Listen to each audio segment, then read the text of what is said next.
작년 한 해부터 지금까지 커버드콜 ETF에 대한 관심이 꾸준히 이어지고 있는데요. 오늘은 요즘 많은 투자자분들의 큰 관심을 받는 종목이죠. 테슬라와 커버드콜 전략이 조합된 ETF를 소개해 드리려고 합니다. 오늘 함께 이야기 나눌 KB자산운용의 주연경 책임님 모셨습니다. 안녕하세요, 책임님. 안녕하세요. 네, 반갑습니다. 네, 바로 ETF에 대해서 하나씩 이야기 나눠보도록 할 텐데요. 먼저 이 ETF는 이름부터 테슬라가 포함이 되어 있더라고요. 그런데 최근 테슬라 주가가 좀 좋지 않은 흐름을 보이고 있어서 좀 걱정이 되는 것 같아요. 테슬라는 여전히 한국 개인 투자자분들 해외 주식 순매수 1위를 차지하고 있는 종목이잖아요. 그만큼 또 투자자분들께 투자 가치도 높게 평가를 받고 있고 늘 화제성이 있는 종목이죠. 트럼프 대통령이 당선되었던 작년 11월 5일부터 주가가 오르다가 3월 현재는 다시 당선일 전 수준으로 주가가 돌아가는 상태이니까요. 최근 테슬라 주가가 좋지 못하다라고 보실 수 있을 것 같아요. 단순히 또 시장 분위기 때문이라기보다는 가장 최근 2024년 4분기 실적 발표에서 전기차 매출이 198억 달러였는데 시장 기대치보다는 7.4% 정도 하회한 금액이에요. 그리고 매출 총 이익률도 예상치 19%를 뛰어넘지 못하는 16.3%로 나왔고요. 트럼프 대통령의 관세 리스크도 있었고요. 이렇게 매출과 수익성이 예상보다 부진했던 가장 큰 이유는 신형 모델 Y 출시를 앞두고 기존 모델의 판매 가격을 인하한 영향이 있었던 것으로 보입니다. 그리고 테슬라 주가는 전기차 인도량에도 크게 반응을 하는데요. 2024년 4분기 인도량이 약 49만 5천 대였는데 이 역시 또 시장이 예상했던 49만 8천 대를 넘지는 못했습니다.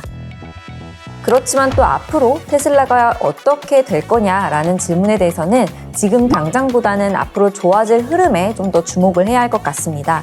우선 올해 상반기부터 테슬라의 신형 모델 Y가 전 세계적으로 본격적으로 인도되기 시작하고요. 저가형 모델인 모델 Q도 상반기 중에 생산을 시작할 계획이라고 합니다.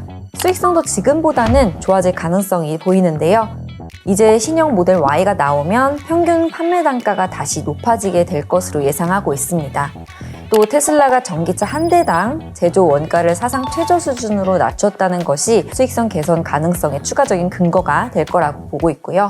그리고 최근 또 트럼프 행정부가 관세 부과에 대해서 언급을 하면서 불확실성이 커진 건 사실이에요. 관세 리스크는 사실 지금 당장 그 영향을 정확히 가늠하기는 어렵지만 테슬라 입장에서는 지역별 거점 공장에서 현재 수요를 좀 상당 부분 자체적으로 소화를 할 수 있기 때문에 자동차 완제품에 대한 직접적인 타격은 제한적일 가능성이 높다고 합니다. 다만 부품 공급망까지 확대해서 보면 테슬라 역시 멕시코와 캐나다에서 들여오는 부품이 있기 때문에 완전히 자유롭다고 보기는 어려워서 관세 이슈가 장기화될 경우에는 이런 부분에서 부담은 좀 남아있는 상황입니다. 네, 많은 투자자분들이 테슬라는 성장주로 보고 투자를 하시는 것 같아요. 테슬라의 미래 어떤 점에서 기대할 수 있을까요? 테슬라는 이제 단순한 자동차 회사가 아닌 것은 투자자분들이 더 잘 아시는 것 같아요. 앞으로 테슬라의 미래를 결정짓는 것은 자율주행, 휴머노이드 로봇, 그리고 AI가 아닐까 싶은데요. 우선 테슬라의 자율주행은 올해 6월부터 텍사스에서 자율주행 서비스가 유료로 시작된다는 소식입니다. 이 프로그램을 기반으로 2026년 대규모 상용 서비스로 확대하는 것까지 목표를 하고 있다고 하고요. 지금까지는 또 기술력만 보여줬다면 이제는 또 실제 매출과 이익으로 연결되는 단계로 넘어간다는 것이 좀 고무적이라고 보고 있습니다. 또 하나 또 기대되는 게 휴머노이드 로봇 옵티머스입니다. 물론 로보틱스 산업은 초기 단계의 산업이지만 테슬라는 초기부터 대량 생산을 고려한 로봇 설계는 물론 전기차 기반의 제조 역량과 자체 액추에이션 제조 그리고 소프트웨어적인 기술력을 모두 갖춘 회사라는 점에서 매우 경쟁력이 있다라고 평가되고 있습니다. 그리고 또 로봇뿐 아니라 일론 머스크가 만든 AI 스타트업 xAI의 최신 모델 그록 3가 주요 AI 모델 중에 최고 수준의 성능을 보여주고 있다고 해요. 그러면 전기차, 자율주행, 로봇, AI까지 연결되는 큰 그림이 연결되는 거네요. 네, 맞습니다. 테슬라는 AI 기반 모빌리티 플랫폼으로 진화하고 있는 기업이라고 볼 수 있을 것 같습니다. 테슬라에 대한 소식은 언제 들어도 흥미로운 것 같아요. 이제 본격적으로 오늘의 주인공 ETF에 대한 설명 부탁드리겠습니다. 테슬라와 어떤 운용 전략을 펼치나요? 우선 저는 한마디로 설명을 드리고 싶은데요. 퇴직연금 계좌에서 테슬라 비중을 더 높이고 싶다면 필요한 ETF, 라이즈 테슬라 미국채 타겟 커버드콜 혼합 합성 ETF인데요. 이 ETF는 KDI 테슬라 미국 30년 국채 15% 타겟 프리미엄 혼합지수를 기초지수로 하는데요. 그리고 이 기초지수가 테슬라 주식 30% 그리고 미국 30년 국채 70% 비중으로 투자를 합니다. 여기에 또 두 자산 모두 커버드콜 전략을 씁니다. 테슬라에 대해서는 고정 커버드콜 전략을 사용을 하는데요. 테슬라 비중 30% 중에 25%는 주가 변동에 그대로 참여를 하고요.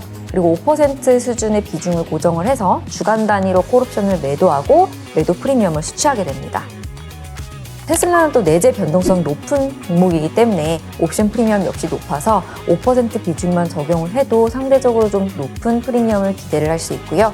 동시에 또 미국 장기채는 타겟 커버드콜 전략이라고 1년에 목표하는 분배율을 맞추기 위해 미국 30년 국채 ETF 옵션 매도 비율을 조절을 해서 분배금 재원을 추가 확보하게 됩니다. 이렇게 만들어낸 옵션 프리미엄들을 활용을 해서 연 15% 타겟 분배율을 추구하는 ETF이고요. 커버드콜 전략이 두 번 등장하니까 조금은 어려운데요. 네, 이 ETF가 얻고자 하는 목표 프리미엄은 연 15%인데요.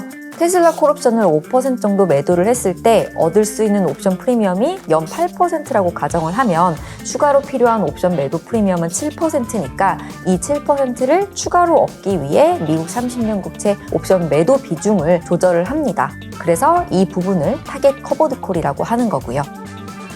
숫자를 대입하니 훨씬 더 이해가 잘 되는 것 같아요. 커버드콜 전략이라면 월배당 ETF인가요? 네, 물론입니다. 매월 배당을 지급하는 ETF입니다. 운용 전략은 이해가 됐는데요. 그럼 테슬라 미국채 커버드콜 조합이 어떻게 투자 포인트가 될까요? 이 상품의 투자 포인트는 테슬라의 성장성, 미국채의 안정성, 그리고 커버드콜의 인컴 수익을 한 번에 담는다는 점인데요. 테슬라 주식은 성장성은 높지만 변동성도 크죠. 그래서 변동성을 커버할 수 있도록 미국 30년 국채와 함께 투자를 하는데 테슬라와 미국채는 서로 반대로 움직이거나 상관관계가 낮은 자산이라서 분산 효과를 기대할 수 있습니다.